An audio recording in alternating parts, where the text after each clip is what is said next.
Welcome to the second chapter of this ahistorical and still developing saga. For those of you who are fairly new to my storytelling, it might be interesting with two basic facts. First, the end is not known to me. In fact, as I write and produce each chapter, I have no clue what the next chapter will consist of, as it hasn't happened yet. So this is a journey for me as well as you. Secondly, nothing or the main event is tinkered with to suit the story.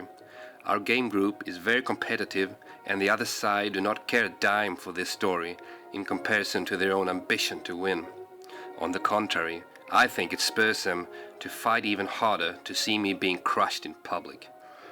I do hope it will not come to that.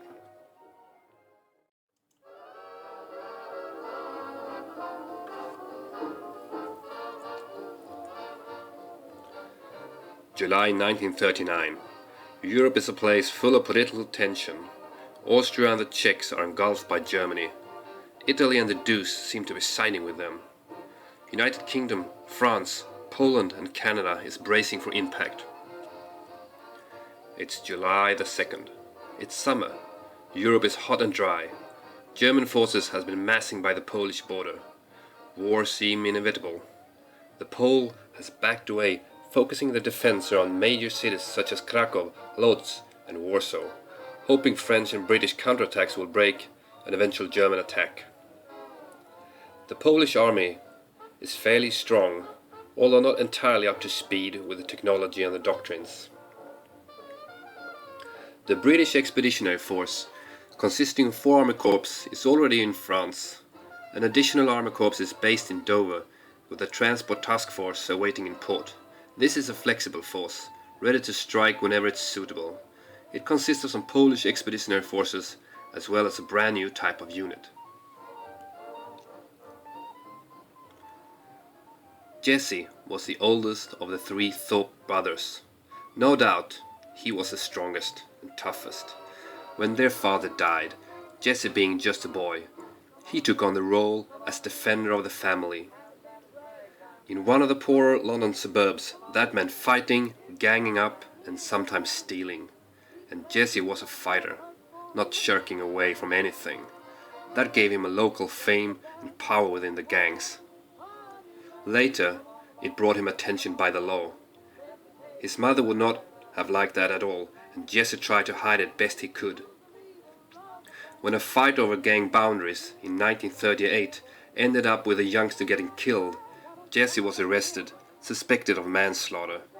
He got a choice, jail or the Royal Marines. He didn't know at the time what a Marine was. But jail was not an option, as that would made his mother realize what he has become.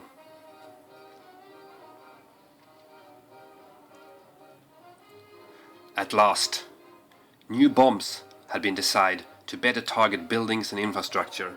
Now the strategic warfare could start in earnest. Billy Thorpe was eager.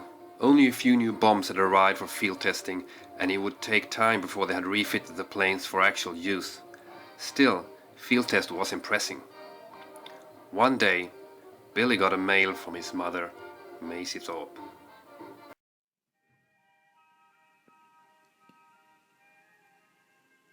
Dear Bill, it's been 2 weeks since your last letter. Are you still alright? How's the French food? Did they give you enough to eat?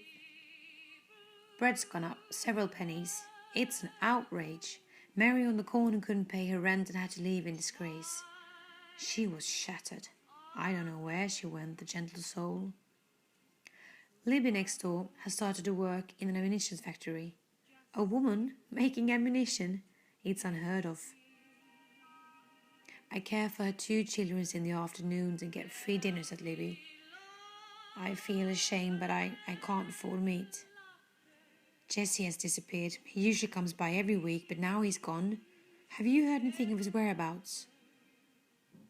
And John's joined the Navy. Can you believe it? He's never shown any interest for either the military or the ocean. He was even afraid of water as a child, do you remember? Bless you now, and take care in France, my sweet son. Your loving mother.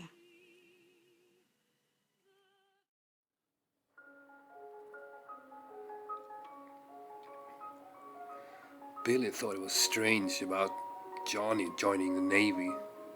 He was an expert dodger of honest work. Jesse was gone. He was such a survivor. Billy hoped his thug brother was not laying dead in some gutter. Billy sent what money he could to Maisie and a sealed letter for her to pass on to Johnny, asking him to do the same, to also send her some money, although the effort was likely wasted on the gambling ladies' man.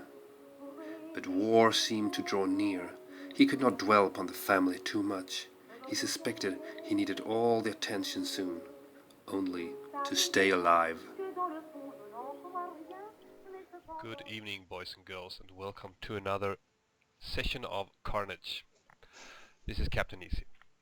Well, there's actually no carnage at all. As you can see, we are well into July 1939, and Axis has done nothing. Zero. They're just hanging there. You see here, I'm just looking at the front line. Fairly weak front against Poland. I mean, strong enough probably to kick their ass, but still fairly weak. If you look here in France, well, it's strong enough probably to keep their own, but nothing else. So there's a lot of troops we don't see, and we are wondering what they are cooking.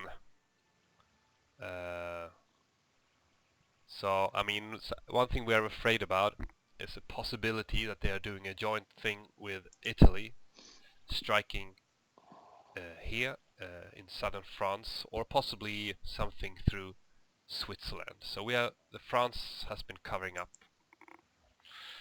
What do you think, Maxi boy? If you are attacked in the south, can you hold? Well, if it's just the things we see at the front, or if it's just Italy, they shouldn't be able to push through the fortress in mountains very quickly. But if they have German Panzer in reserve, then I'm in trouble. Of course. I just realized here I have a couple of subs. I can try to scout because you couldn't find Dasara and the Regia Marina. That's right, but I just checked the west coast. It could be that they are set up in Venetia. Yeah. So I'm sending a couple of subs to have a look-see. So nothing is happening really, but we are fairly prepared, we think. As you have seen here, we are trying to cover up around Denmark, because we don't want to lose Denmark without a fight. But that's about it. So I'll keep this session short and hope we'll have a new, more Carnage-like session within short. Bye for now. Yes, the Regia Marina was safely tucked into the great port of Venezia. Here, it didn't pose any direct threat to the Royal Navy. Suddenly, on July 26th, Germany, Italy, and shortly thereafter France mobilized their armies. The 27th, United Kingdom followed suit. Timely, new models of armor had been researched. The new cruiser tank would soon see in service. It was fast, agile, but would it be able to match the German panzers? A few days later, on July the 29th, the Royal Navy Carrier Task Force spied German U-boats leaving port, heading out to the open water. This was a threat UK feared. On July the 30th, rumor trickled down to the British intelligence that Germany and the Soviet Union had signed a non-aggression pact. Could this be true? Could Stalin be so blind? If true, this altered the balance of power. This could very well be the last of Hitler's stepping stones before a full-scale war.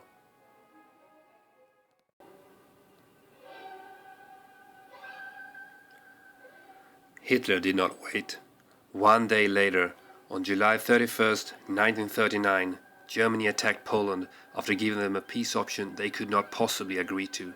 The Allies immediately declared war on Germany. The United Kingdom was at war. French and British bombers immediately attacked German airfields in the west. Under the leadership of Arthur Harris, 4 tactical bomber squadrons attacked and destroyed the undefended airfields in Euskirchen. A military photographer in one of the bombers took pictures of the burning hangars, pictures that were then deliberately leaked to the press.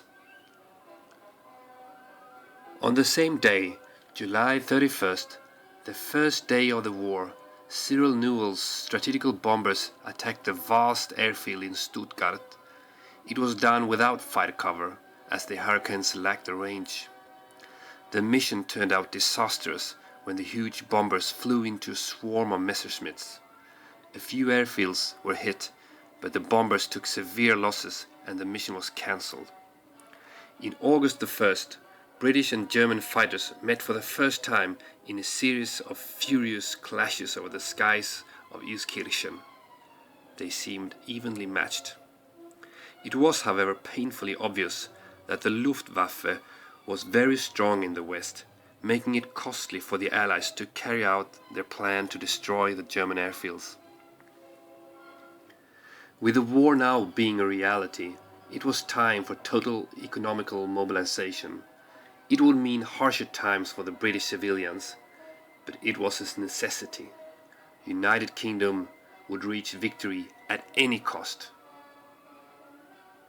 While United Kingdom and France were trading aerial blows with the Luftwaffe in the west, the Wehrmacht had begun their invasion of Poland in earnest. Still, the Polish leadership had positioned their defense away from the border, and except losing the Battle of Danzig, no significant battle had been initiated. The outcome was still open. On August the 6th, 1939, 1 week into this new European war, Italy declared war on the Allies. Not only had Stalin positioned himself as an impossible ally to the Allies, now the Deuce and Italy sided with Germany. It was grave news and tilted the balance of power considerably. The next few weeks would likely show just where that balance had tilted.